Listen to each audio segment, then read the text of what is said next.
স্থানীয় সময় বৃহস্পতিবার রাতে ইউক্রেনের আকাশে নেমে আসে রাশিয়ার তাণ্ডব। রাতভর কিয়েভে চালানো হয় শত শত ড্রোন হামলা। চারদিক থেকে একযোগে ড্রোন ছুড়ে এক নতুন কৌশলের আভাস দিল মস্কো।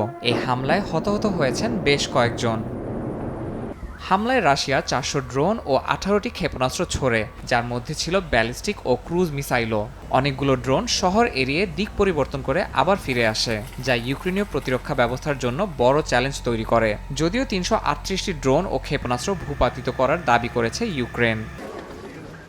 এই পরিস্থিতিতে মালয়েশিয়ায় আসিয়ান সম্মেলনের ফাঁকে মুখোমুখি বৈঠকে বসেন রাশিয়ার পররাষ্ট্রমন্ত্রী সার্গেই লাভরভ ও মার্কিন পররাষ্ট্রমন্ত্রী মার্কো রুবিও।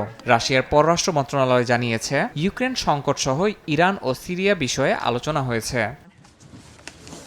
মার্কিন পররাষ্ট্র দফতরের মুখপাত্র জানান, এই আলোচনা মানেই শান্তি চুক্তির পথ খুলছে না। তিনি বলেন, এই ধরনের সংলাপ রাজনীতির চলমান প্রক্রিয়ার অংশ, যা এককভাবে কোনো সমাধান নয়, বরং বৃহত্তর আলোচনার একটি ধাপ মাত্র।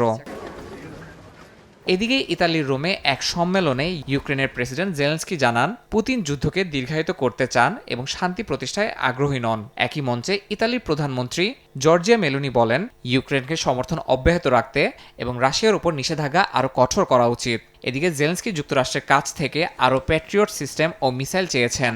এ বিষয়ে ট্রাম্প প্রশাসনের সঙ্গে ইতিবাচক আলোচনা হয়েছে বলেও জানান তিনি। ইয়াসিন মোহাম্মদ জিসান, সময় সংবাদ।